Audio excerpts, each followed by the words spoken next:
제가 주일날 설교하는 것을 여러분 대부분 아시겠지만 다시 한번 정리하면 한 2개월, 3개월 정도는 구약 성경을 봅니다. 그리고 또 다시 돌아와서 2개월, 3개월 정도는 신약 성경을 보고 하는데, 구약 성경을 볼 때는 창세기 1장부터 말라기 4장까지 꼼꼼하게 보지 않습니다.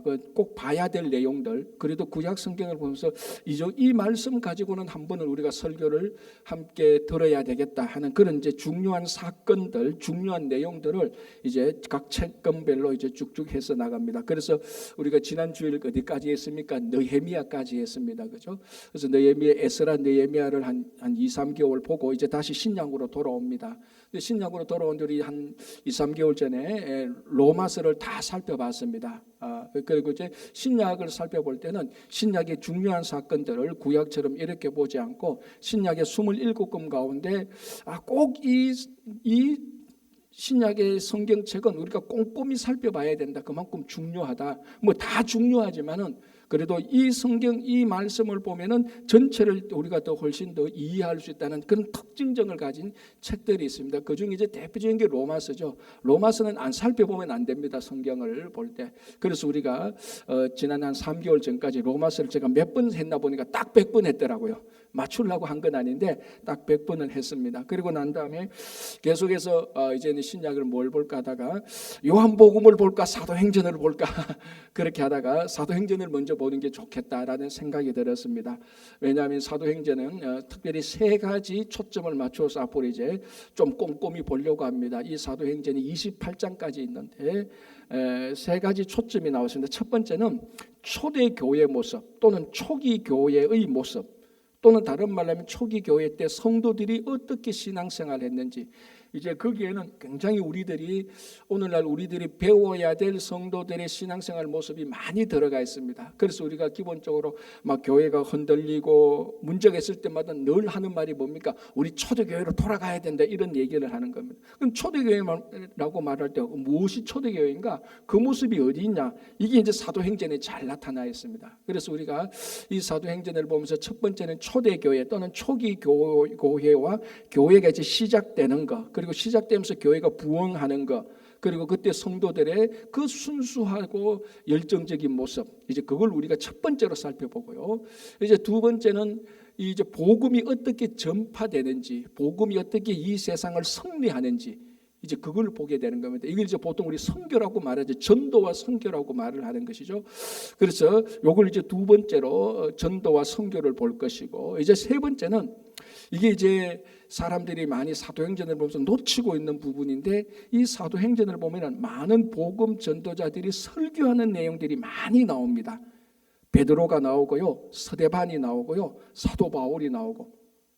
그리고 이 사람들의 설교 내용을 보면은 이게 전부 다 복음의 진리입니다. 주옥 같은 복음의 진리입니다. 그래서 우리가 사도행전은 행동이니까 사도행전은 많이 이게 움직이는 책들입니다. 사람들이 막 움직이고 액션을 취하고 이쪽으로 가고 저쪽으로 가는데, 이제 특별하게 이 복음 전도자들의 설교가 딱 이제 나오면은 우리가 딱 멈추어서 그 사람의 설교를 들으면서 복음의 진리를 같이 살펴보는 것, 이 굉장히 중요한 의미가 있습니다. 그래서 다시 정리하면은 초대교회 또는 초기 교회의 모습과 성도들의 삶, 두 번째는 복음이 어떻게 전파되는 것, 즉 선교와 전도, 세 번째는 복음의 진리가 나타난 설교, 이 3가지를 살펴볼 때요, 이 3가지를 전부 다 가능케 하는, 추동하게 하는 힘이 있습니다. 그게 뭡니까? 성령이죠, 성령. 그래서 우리 많이 알다시피 사도행전을 성령행전이라고 불러야 된다라고까지 하는 게 바로 이 3가지 중요한 요소를 가능케 하고 있는 주체가 바로 성령이라는 것입니다. 그래서 우리가 사도행전을 볼 때 성령을 놓칠 수가 없습니다. 왜냐하면 놓칠래야 놓칠 수가 없습니다. 계속해서 성령이란 말이 반복되니까. 성경에서 사도행전에는 성령이라는 말이 44번이나 나옵니다. 그런 의미를 가진 것까지 따지자면 44번이 넘는 거죠. 근데 잊어버릴 만하면 성령이고 잊어버릴 만하면 성령이니까 이 사도행전을 보면서 성령을 놓칠래야 놓칠 수가 없습니다. 그래서 우리가 이번에 이제 사도행전을 한동안 보면서 우리 신앙을 다시 성숙하게 하고 교회가 교회되도록 하고, 우리 교회에게 맡겨진 이 복음 전파, 전도와 선교의 사명, 그리고 복음의 진리를 듣는 그런 시간이 되었으면 좋겠습니다. 그래서 이제 우리 오늘부터 한동안 사도행전을 저희들이 이제 한 2, 3개월 보고 또 구약으로 돌아가고 또 돌아와서 사도행전을 보고 그렇게 하도록 하겠습니다. 이 굉장히 드라마틱한 정말 이 성령의 활동 역사적인 것이 나타나 있는 겁니다. 자, 1장 1절 보겠습니다. 데오빌로여, 내가 먼저 쓴 글에는 무릇 예수께서 행하시며 가르치시기를 시작하신부터라고 되어 있습니다. 자, 1장 1절인데요. 여기서 우리가 좀 멈춰야 되는 게, 자, 첫 번째, 사도행전은 누가 썼습니까? 누가가 썼죠. 많은 사람이 사도행전을 바울이 썼다고 착각하는 경우가 있습니다. 절대로 그렇지 않습니다. 사도행전에는 바울의 활동이 가장 많이 나오지만은 바울이 쓴 글이 아닙니다. 바울이 설교한 내용이 있지만은 이것은 누가가 썼습니다. 자, 누가가 쓰는 책이 또 한 권 더 있죠. 그게 누가복음 아닙니까? 그래서 우리 수요일날 성경 공부할 때도 이미 이 부분은 좀 우리 언급했는데요.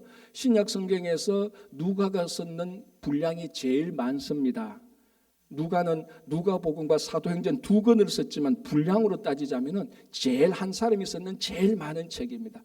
사도 바울은 만 13권의 편지를 썼지만 분량으로 따지면은 누가보다 분량이 좀 적은 것이죠. 그래서 우리는 이 신약 성경을 보면서 누가가 쓴 책, 누가복음과 사도행전을 피할래야 피할 수가 없습니다. 가장 많은 분량이니까. 그래서 사도행전은 누가가 썼는데 이 누가가 쓴 책은 사도행전과 누가복음인데 동일하게 수신자도 똑같다는 겁니다. 누가복음도 데오빌로라는 사람에게 편지를 보낸 것이고 사도행전도 데오빌로라는 사람에게 편지를 보낸 것입니다. 자, 그러면 우리가 오늘 사도행전 1장 1절에도 데오빌로여라는 말이 나옵니다. 물론 헬라어 원문을 보면 데오빌로라는 이 단어가 처음 나오지는 첫 단어는 아니지만 우리 한국말 성경에는 수신자가 딱 나옵니다. 데오빌로여 이렇게 나오는데 이 데오빌로라는 건 누구냐 이제 이걸 우리가 좀 보는 게 중요하죠. 우리 누가복음을 보면 데오빌로 각하라고 말을 합니다. 자, 여기서 각하라는 말은 이 헬라어에 해당되는 각하에 해당되는 헬라어는 우리가 사도행전 나중에 보면 벨릭스 총독, 베스도 총독이라는 사람이 나오는데 그 단어하고 똑같은 걸 쓰고 있어요. 그렇다면 사도행전에 나오는 누가복음에 나오는 이 데오빌로는 굉장히 신분과 지위가 높은 사람입니다. 그래서 아마 이 사도행전에 썼던 누가의 여러 가지 후원자였을 것이다. 라고 이렇게 이제 추정을 하는데 확실한 것은 데오빌로는 굉장히 그 당시에 있었던 아주 신분이 높은 지위가 있는 그런 사람이었다. 자, 이 사람에게 이제 누가복음을 썼죠. 그 누가복음은 예수님에 관한 일입니다. 그죠? 그리고 오늘 사도행전은 예수님 이후에 교회와 사도들이 사역을 했던 일들입니다. 그래서 이 누가라는 사람은 데오빌로에게 예수님의 그러니까 누가에 의하면 누가복음은 예수 행전이 되는 겁니다. 그런데 오늘 이제 우리가 보는 이 사도행전은 사도행전이죠. 그 누가는 데오빌로에게 예수 행전도 썼고 사도행전도 썼는 것입니다. 데오빌로에게 두 권이나 쳤어요. 이 두 권이라는 책을 받은 사람이 데오빌로인데 중요한 건 데오빌로라는 이름 뜻이 중요하다는 겁니다. 자, 스크린에 한번 올려주시기 바랍니다. 데오빌로. 제가 이제 이렇게 쭉 정리를 했습니다. 이 데오빌로가 헬라어로 보면 테오폴리스입니다. 제일 위에 있는 게 이제 헬라어인데 제가 써놓은 것보다도 꽤 잘 쓴 것 같아요. 아주 필체가 좋다. 헬라어 필체. 테오필로스인데 테오필로스는 두 단어가 합쳐진 겁니다. 테오라는 말과 필로스라는 말이 합쳐졌는데 테오라는 말은 이게 하나님이란 뜻입니다. 태호. 그래서 우리 한국말에도 이태호, 김태호인데요. 제가 아는 어떤 사람이 태호인데 이름에 저 헬라어로 태호를 썼더라고. 야, 네가 하나님이냐 하니까 그 태호가 이 태호 발음이 같지 않느냐 이렇게 말하더라고. 듣고 보니까 같은 거예요. 발음은 다 태호예요. 태호가 하나님인데 필로스는 우리 필라소피 그러잖아요. 철학. 필라소피 할 때 소피가 지혜고 필라 할 때 필은 뭡니까? 좋아하다. 이 뜻이에요. 그 필라소피 그러면 지혜를 좋아하는 거, 그게 철학입니다.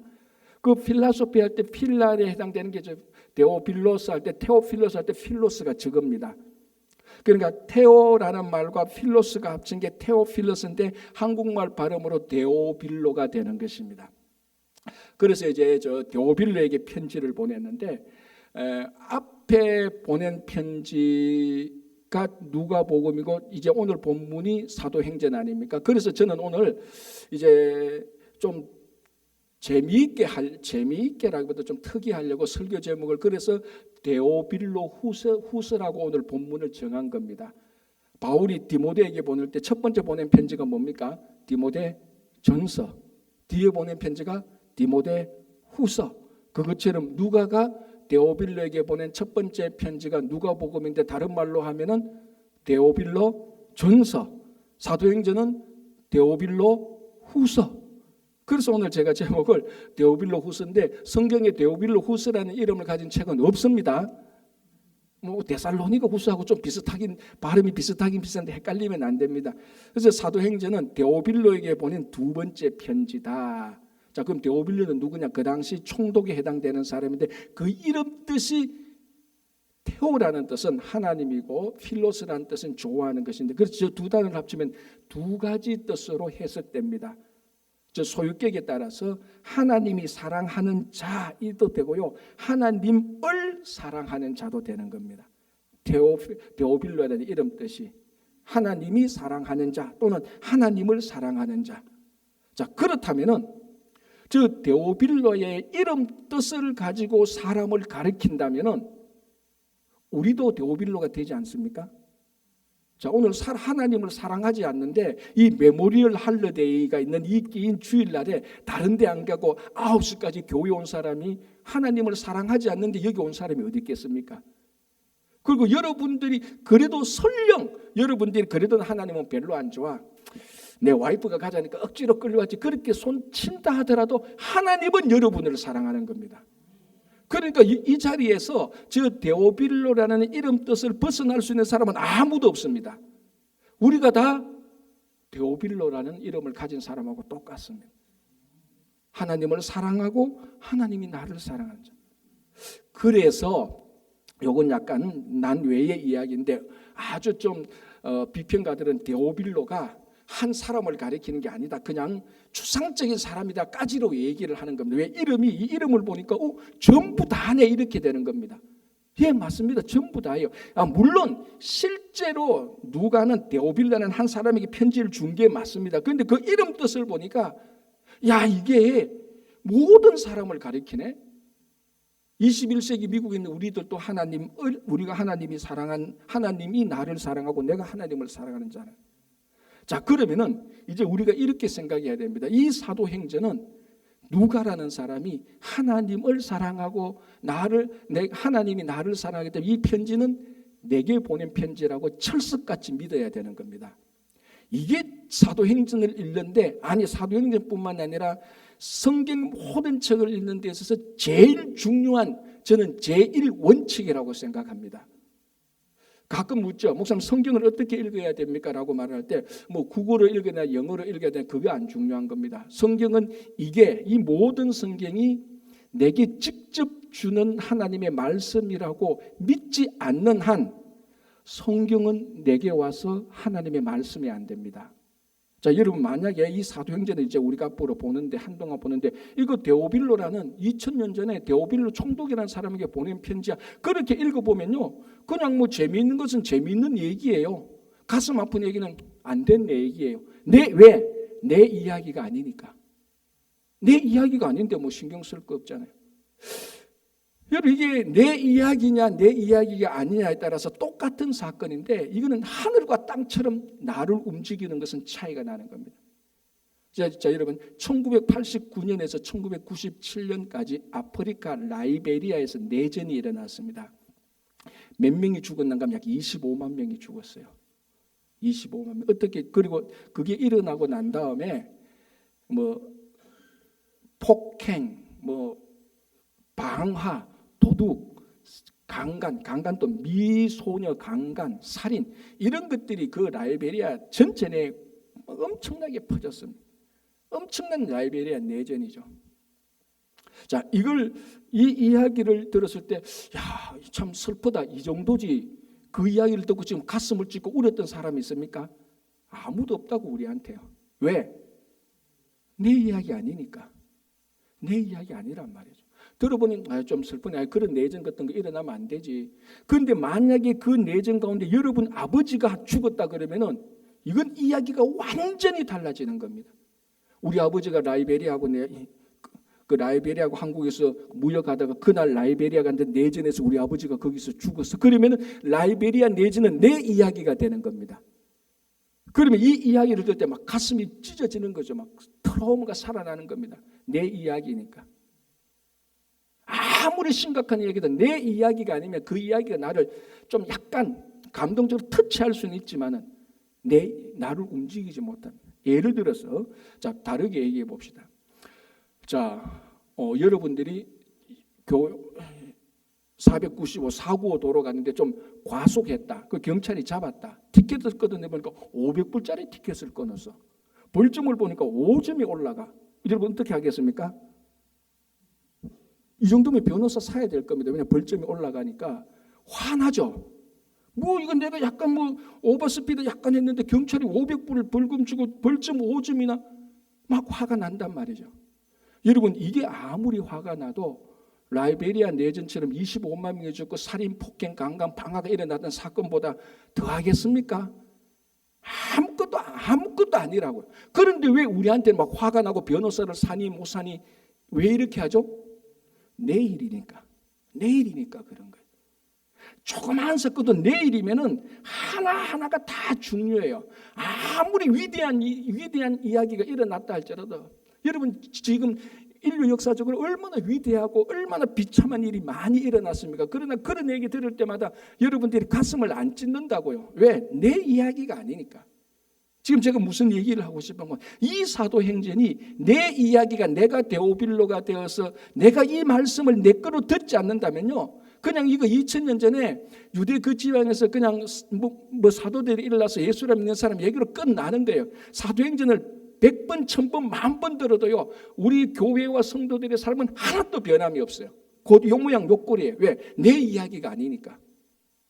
그러나 이것이 내가 데오빌로가 되어서 이게 지금 또 나에게 준 편지라고 생각한다면요. 단어 하나하나가 나를 다 움직이게 되는 겁니다. 그래서 이 데오빌로여라는 말이 여기에 여러분 이제 오늘 그 댁에 가서 데오빌로에 대해 여러분 이름을 쓰셔야 되는 겁니다. 홍길동아 내가 먼저 쓴 거래는 이렇게 나옵니다. 이게 사실은 사도행전을 읽는데 아니 모든 성경을 읽는데 가장 중요한 제1원칙입니다. 이 모든 하나님의 말씀은 내게 직접 준 것이다라는 것을 안 받아들이면요. 그냥 재밌는 책이에요. 그냥 성경이나 삼국유사나 삼국상이나 홍길동전이나 똑같은 얘기라고요. 그러나 이 말씀은 내게 주신 내가 진짜로 데오빌로가 되어서 이 말씀을 읽을 때에 이제 나를 이 말씀에 있는 성령의 역사가 내게도 역사하는 겁니다. 이 사도행전에 나타난 복음의 진리가 데오빌로 각하의 진리이기도 하겠지만 나의 복음의 진리가 되는 겁니다. 그래서 이 진리 따라 살게 되는 거죠. 그래서 내 삶이 바뀌게 되는 겁니다. 이게 제일 중요한 거예요. 오늘은 사실 이것만 하고 설교 끝내도 괜찮아요. 이게 안 되면은 그 다음 구절 단어 하나 봐도 별 의미가 없습니다. 이게 되어야 이제 그 다음부터 여기 나오는 말씀을 볼 때 내가 움직여지고 내가 감동이 되고 내 삶이 바뀌게 되는 것입니다. 자, 데오빌로 되시는 모든 여러분들, 자 이제 한번 보겠습니다. 우리 각자에게 준 겁니다. 자, 뭐라고 말하느냐? 데오빌로여, 내가 먼저 쓴 거래는, 자 여기서 내가라 할 때 내가는 누가죠? 누가라는 사람이고 먼저 쓴 거는 뭐죠? 누가복음이죠, 그죠? 오늘 설교 제목은 하면 데오빌로 전서. 먼저 쓴 거래는 그 누가복음을 지금 요약하고 있는 거예요. 자, 이 누가복음을 요약을 누가 제일 잘합니까? 누가가 제일 잘하죠. 자기가 썼으니까. 마태가 누가복음을 요약하는 것보다 누가가 누가복음 요약하는 게 제일 잘합니다. 그래서 먼저 쓴 거래는 누가복음에는 이런 이야기들이 있습니다라고 간략하게 요약하고 있는데 이 요약하는 게 누가복음의 핵심이라는 거죠. 이제 그게 1장 1절에서 5절까지 나타나오는데 이제 그걸 한번 보자는 겁니다. 먼저 왜냐하면 누가복음하고 사도행전은 연결되어져 있습니다. 그래서 성경을 읽을 때는 누가복음, 우리 성경에는 마태, 마가, 누가, 요한, 사도행전이 나오지만 성경을 읽는 순서로 이제면 누가복음을 읽고 바로 사도행전을 읽어야 되는 거예요. 왜? 이 두 개 하나 링크되어 있으니까. 그죠? 자, 그래서 먼저 쓴 글에는 자 이제 무슨 내용이 있는가 봅시다. 무릇 예수께서 행하시며 가르치시기를 시작하신부터 그가 택하신 사도들에게 성령으로 명하시고 성천하신 날까지 일을 기록했다. 아주 간략하게 핵심만 딱 말하는 뭐라고 말합니까? 간단한 말은 예수님께서 행하시고 가르친 것부터 성천하실 때까지 기록했다라는 것입니다. 자, 이걸 먼저 우리가 또 볼 필요가 있습니다. 왜? 사도행전의 앞에 데오빌로 후서가 아니고 데오빌로 전서를 보니까 간략한데요. 첫 번째 뭐라고 말하는가 하면은 예수께서 행하시며 가르치시기를 시작하신부터. 자, 여러분 이 말이 예수께서 행하시며 가르치기 시작했다. 이 말이 좀 우리가 말하기 좀 뭔가 자연스럽지 않나요? 보통 우리가 어떻게 말합니까? 예수께서 가르치시고 행하시며라고 말을 하잖아요. 보통 우리가 말을 할 때 구연동화할 때 위대한 선생님이 이렇게 가르치시고 그 가르친 대로 행하셨습니다. 보통 이게 우리말로 말 가르치고 행하는 겁니다. 그런데 오늘 누가복음을 썼던 누가복음은 정확히 말합니다. 행하시며 가르쳤다고 순서를 바꾸는 거예요.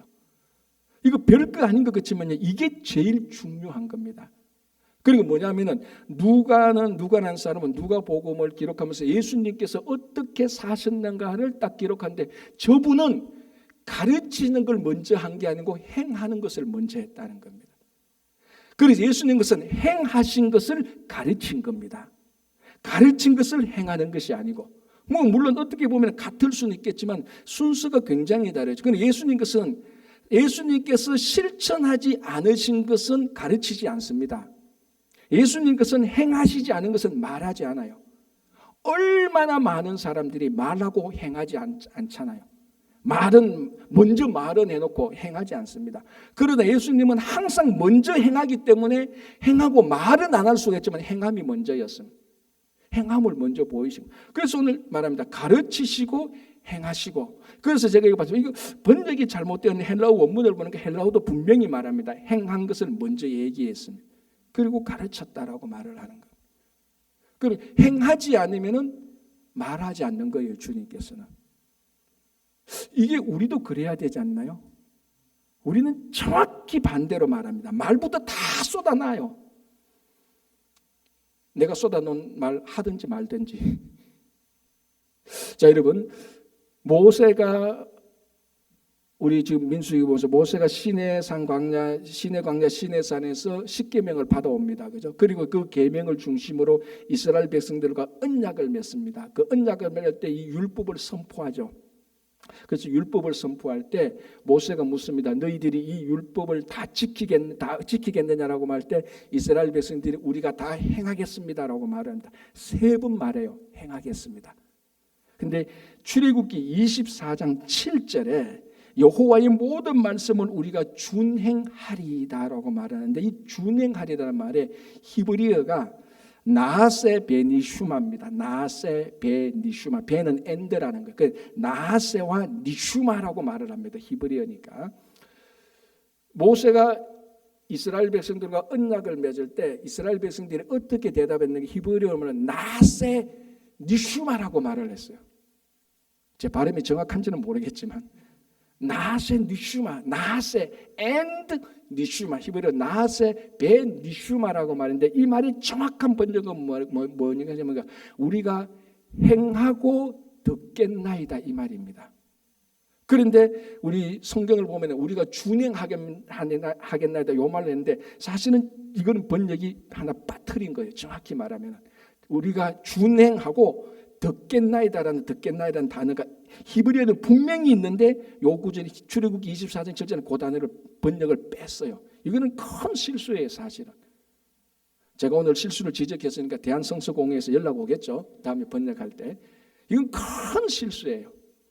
분명히 히브리어는 나세 벤 니슈마 우리가 듣고 그리고 행하겠나이다. 뭐가 뭐가 나타났죠? 순서를 보십시오. 보통 이렇게 말합니까? 우리가 그 말씀을 듣고 난 다음에 행하겠습니다. 아닙니까? 그런데 이 히브리 이스라엘 사람들이 우리가 먼저 행하고 난 다음에 듣겠나이다라고 말을 한 것입니다. 그리고 현대적인 번역을, 현대적인 해석을 이렇게 했습니다. 우리가 듣고 난 다음에 이해하겠습니다라고 아주 예리하게 번역을, 해석을 했습니다. 영국의 제가 좋아하는 조나산 sak스라는 영국의 대표적인 랍비가 이 본문을 주석하면서 이렇게 말합니다. 이 나세 베니시마, 우리가 행하고 듣겠습니다 또는 행하고 난 다음에 이해하겠습니다. 이거는 성경에 나타난 우리 신앙의 가장 중요한 정체성이라고 말을 하고 있습니다. 우리는 뭐하고 떴습니까? 우리가 듣고 난 다음에 행하겠습니다라고 말했습니까? 아니죠. 행하고 난 다음에 듣겠습니다. 해석을 하자면 우리가 이해하고 그 하나님의 말씀을 다 이해하고 오케이 이해해서 내가 행하겠습니다. 이겁니까? 아니죠. 행하고 난 다음에 이해하겠다는 겁니다. 더 정확히 뭐냐면 행하면은 이해가 된다는 겁니다. 이 논리적인 말이 아니죠. 여러분 신앙은 논리가 아닙니다. 신앙은 논리를 뛰어넘는 거죠. 행하고 난 다음에 듣겠습니다. 행하고 난 다음에 이해하겠습니다. 예수님의 말씀하고 똑같죠. 행하고 난 다음에 가르치신 거예요. 똑같은 거예요. 그런데 우리는 늘 이해하고 듣고 가르치고 제일 나중에 하는 게 우리는 행실이에요. 그러니까 행실에 제일 나중에 하니까 이게 늘 우선순위에서 늘 밀리는 겁니다.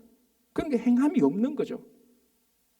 그래서 예수님도 그렇고 오늘 이 랍비가 이 본문을 해석한 것처럼 이스라엘 백성들이 우리가 먼저 행하겠습니다라고 했던 것. 그래서 이 이스라엘 신앙의 정체성은 듣는 게 아니고 행하는 것이다라고 말을 합니다.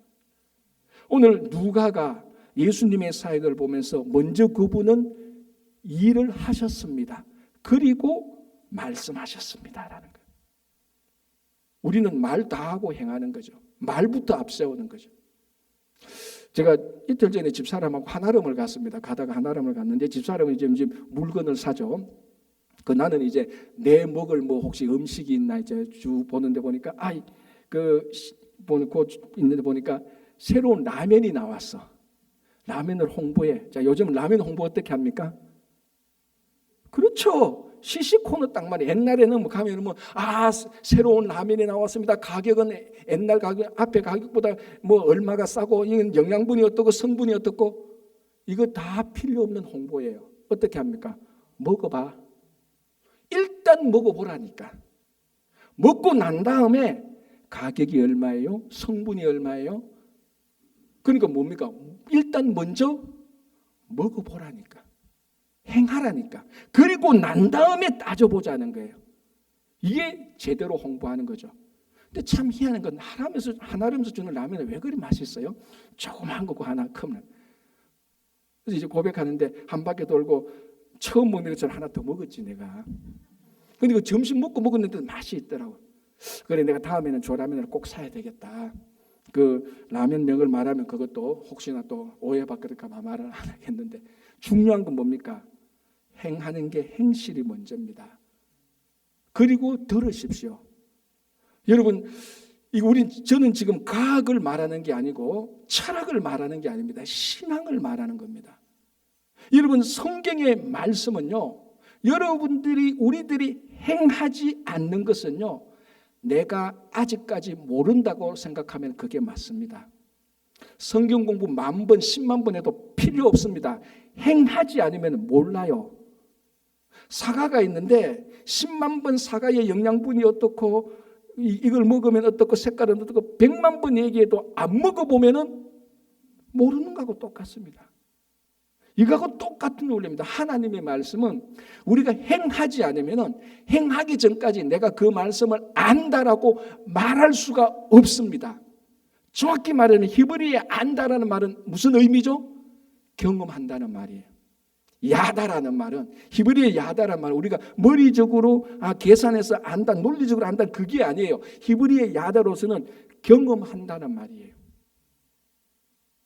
그래서요 남자가 여자를 안다라고 말할 때 히브리어로 말할 때 남자가 여자를 히브리어로 안다라고 말할 때는 굉장히 조심해야 됩니다. 내가 너를 다 안다는 것, 너와 모든 관계를 다 끝냈다는 겁니다. 그 경험을 말하는 겁니다. 성경에서 오늘 예수께서 행하시며 예수님께서 행하신 것은 다 아는 겁니다. 다 아니까 가르칠 수 있죠. 아니까 당신 어떻게 하셔? 내가 다 행했으니까. 우리도 신앙생활할 때 자기는 하나도 행하지 않고 얼마나 말이 많은지 몰라요. 말을 들으면 다 천사의 말이에요. 행함이 하나도 없다면 그것은 하나도 모르는 것입니다. 행했다면 말이 서투러도 더듬거려도 그거는 아는 겁니다. 그래서 오늘 누가는 정확히 말합니다. 예수님께서는 행하시며 행한 것은 다 아시니까 그제서야 가르쳤다라고 말하는. 오늘 우리가 이 말씀을 보면서 하나님의 말씀은 당연히 배워야 됩니다. 당연히 우리가 성경 말씀도 암송해야 되죠. 그러나 이런 건 다 두 번째입니다. 우리가 먼저 행할 때에 아는 겁니다. 십자가 위에서 죽어보지 않은 사람은요, 십자가를 아직까지 모르는 사람이에요. 아직까지 그건 모르는 사람이에요. 새 철학은 논리로 안다 그래도 신앙은 모르는 겁니다. 행하기 전까지는. 그래서 다시 말씀드리자면 말을 앞세우기 전에 행실을 앞세우는 것, 그게 신앙입니다. 자, 보시면 그래서 무릇 예수께서 행하시며 가르치시기를 시작하심부터, 이게 첫 번째고, 두 번째는 그가 택하신 사도들에게 성령으로 명하시고 성천하신. 자, 이 성령이라는 말이 나오는데 오늘은 시간상 성령이라는 말을 오늘 안 보고 다음 주간에 보겠습니다. 이게 워낙 중요한 주제니까 이거 다 하면 지금 순서가 좀 안 맞아요. 요거는 지금 사도들에게 성령으로 명하사는 것은 성령을 우리가 다음 주에 하는 걸로 하고 잠깐 우리가 제쳐놓고 그 다음에 뭡니까? 성천하신 날까지 일을 기록했다라고 하면 성천. 여러분 우리 사복음서 있죠. 마태, 마가, 누가, 요한 있는데 누가만 예수님께서 성천하신 것을 자세히 기록하고 있습니다. 그래서 이 성천하신 사건이 링크가 되어서 이어지는 게 사도행전 내용이죠. 그래서 사도행전은 예수님께서 성천하시는 곳으로부터 시작되는 거예요. 실제적인 사건은. 그게 이제 우리가 다음 주에 예수님께서 성천하신 사건 우리가 같이 살펴보는 거죠. 오늘은 데오빌로 전설을 보는 겁니다. 누가복음을 봐야 됩니다. 이거 같이 연결되니까. 자, 그러면 성천하신 것. 성천이 뭡니까? 예수님께서 하늘로 올라가셨습니다. 그럼 결과적으로 상대적으로 이 땅에는 예수님께서 계십니까? 안 계십니까? 안 계시는 거죠. 몸으로 육신의 예수님은 이 땅에 안 계시는 거예요. 자, 그럼 예수님께서 이 땅에 오셔서 하나님 나라의 일을 하셨단 말이죠. 하나님의 일을 완성했습니까? 완성 안 하셨죠. 완성을 시작했지만 완성을 완성하지는 않으셨어요. 그래서 예수님께서 성천하시고 난 다음에 완성되지 않는 하나님의 일을 누가 합니까?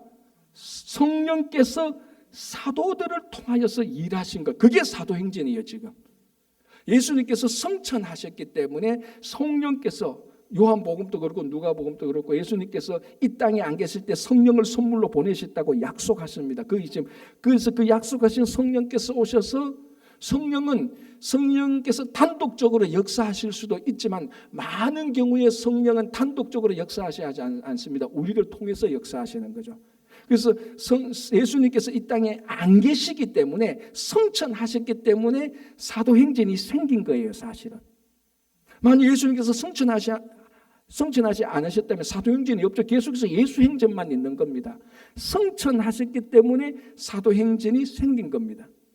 그래서 성령께서 사도를 통해서 하나님이 일을 하셨다가 이제 사도들도 다 죽고 없습니다. 이제는 누가 합니까? 우리가 남았지 않습니까? 오늘날 그 동일한 성령께서 예수님께서 성천하시기 때문에 동일한 예수님께서 이제는 오늘날 친구 교회와 우리들을 통해서 하나님의 일을 하는 겁니다. 그게 오늘날 우리 교회가 있는 존재 이유입니다. 그래서 친구 교회의 정통성은 어디 있습니까? 라고 말하면 쭉 따라 올라가서 이 본문에 있는 겁니다. 예수님께서 성천하셨고 성령께서 사도들에게 사역하신 거, 그거 지금 성령께서 우리 친구교회 우리를 통해서 동일하게 사역하시는 거, 그게 우리들의 교회의 원인입니다 라고 말하는 게 대답인 거예요. 우리들이 왜 사역합니까? 예수님께서 결국 성천하셨기 때문에.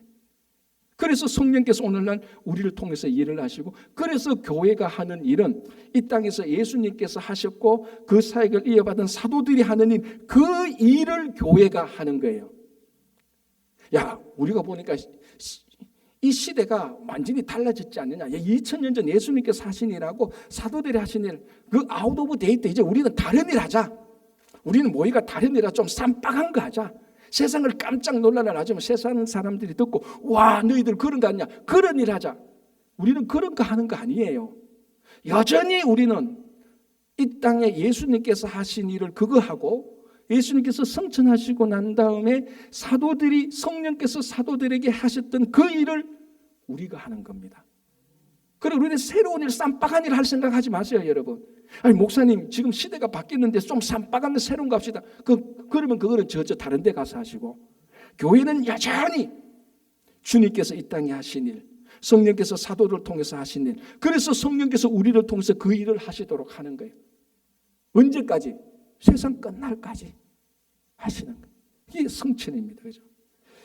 자, 하나 더 보겠습니다. 성천하신 날께 기록했는데 그걸 하면서 하나 더 얘기하죠. 3절에 그가 고난 받으신 후에 또한 그들에게 확실한 많은 증거로 친히 살아계심을 나타내사 40일 동안 그들에게 보이시며 하나님 나라의 일을 말씀하시느라. 여기까지 이제 요약을 하는 겁니다.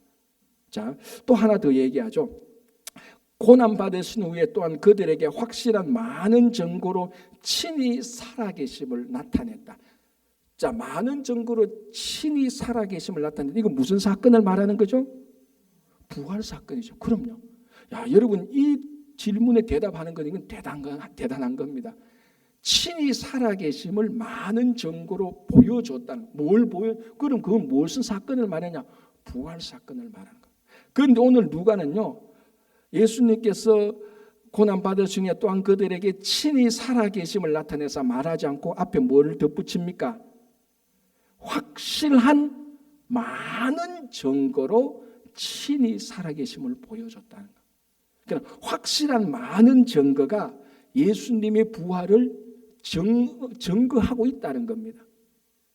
자, 첫 번째가 뭡니까? 천사들의 증언이죠. 마태복음하고 보면 이런 데 보면은 안식일 다음 날, 그러니까 예수님께서 부활하신 바로 오늘 요 시간, 요보다 좀 더 이른 시간입니다. 달력으로 따지면 안식일 다음이 주일이니까 주일날 아침에 이제 예수님의 시신을 찾아갔던 사람들에게 천사가 제일 먼저 얘기합니다. 그 자는 여기 없다. 살아서 갈릴리로 가셨다. 천사가 첫 번째로 천사가 예수님의 부활을 증거했습니다. 첫 번째고요. 두 번째는 에비던스가 있었죠. 그 무덤에 빈 무덤이 되었습니다. 그 분명히 예수님의 시신이 있어야 되는데 완전히 빈 무덤이 있었습니다. 그것도 에비던스고, 또 중요한 에비던스가 뭡니까? 예수님의 몸을 샀던 세마포. 그 세마포를 봤는데 마치 뱀이 허물 벗고 몸만 뱀의 알갱이가 빠진 것처럼 허물이 있는 것처럼 세마포가 그대로 있었어요. 메뚜기가 싹 벗어고 났는데 메뚜기 허물이 있었는 것처럼. 그 예수님의 시신을 몸으로 샀던 세마포가 시신만 싹 빠지고 그 세마포가 그대로 있었다는 것. 그 명백한 부활의 에비던스죠. 자, 그런데 그 당시에는 실제로 보면 어떤 사람들은 야, 그거 다 제자들이 조작한 거야, 이렇게 말을 하는 거야. 예수님의 시신 빈 무덤이 없어지는 거, 야, 그 제자들이 일찍 가가지고 예수님 시신 빼돌린 거지. 그 세마포, 야, 그대로 만들어 놓은 거지.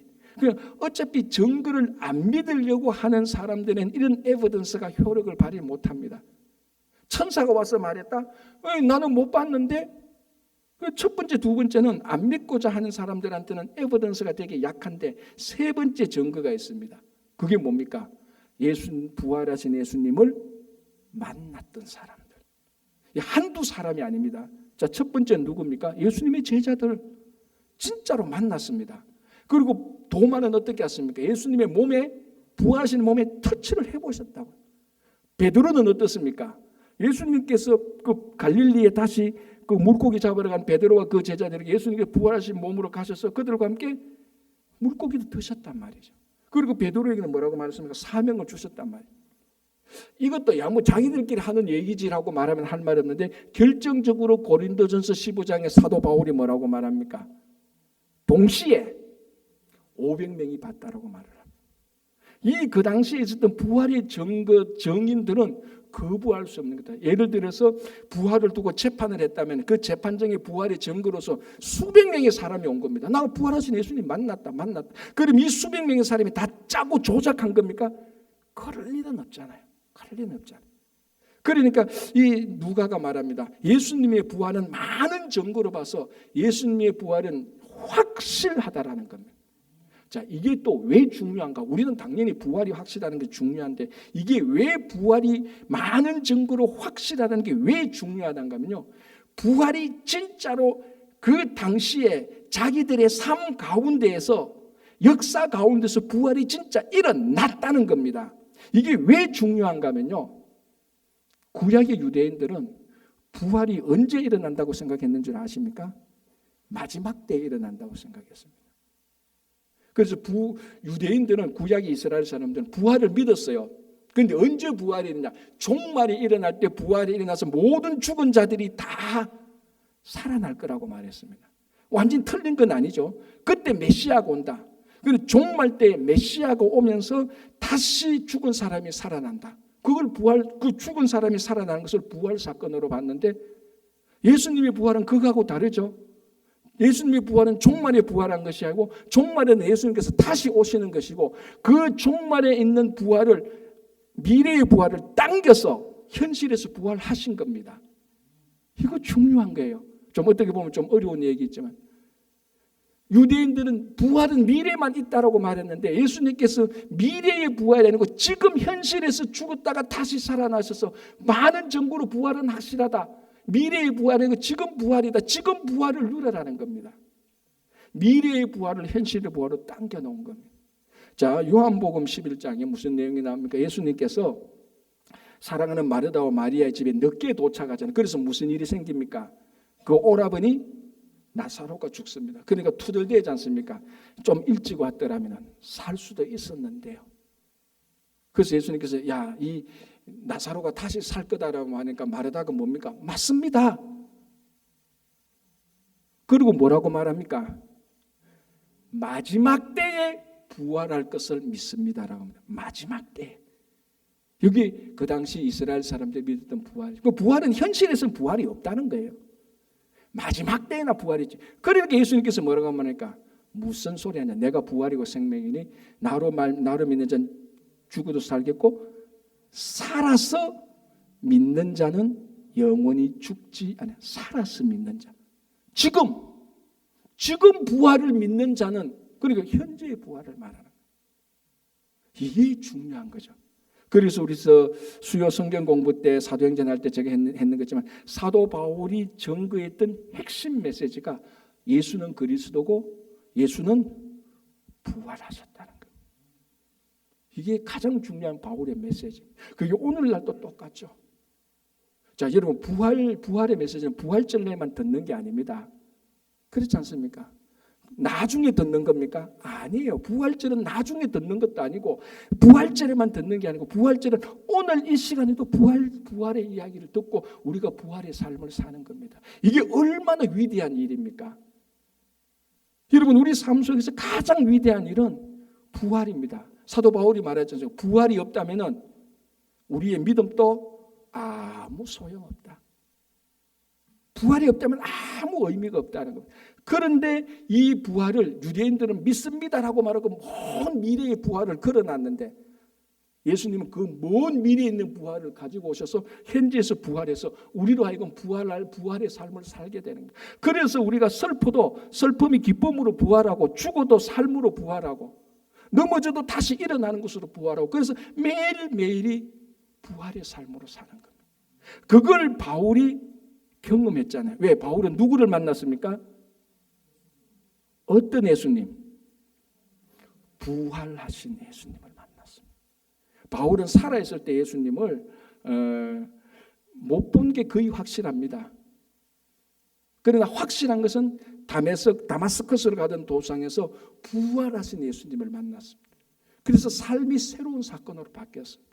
부활은 새로운 삶입니다. 그런데 그거를 우리는 새로운 삶을 나중에 죽고 나가면 살지. 물론 그것도 맞습니다. 그러나 더 중요한 것은 오늘 이 순간부터 부활의 삶을 삶으로 새로운 삶이 되는 겁니다. 원망과 불평이 사라지고 죽음이 사라지고 슬픔이 사라지고 오늘 새로운 삶을 부활의 삶을 사는 겁니다. 그래서 오늘 누가는 말합니다. 부활했다. 많은 증거를 봐라. 확실히 오늘 부활했다라고 얘기를 하는 거예요. 그래서 이 부활의 사건을 오늘 우리가 살아가기를 바랍니다. 자, 다음에 몇 개 있는데요. 요거는 다음 주에 보겠습니다. 참 큰 주제가 성령인데 다음 주로 미루겠습니다. 하나님 나라도 미루고. 오늘은 우리가 먼저 쓴 글의 가운데서 한 세 가지 뭡니까?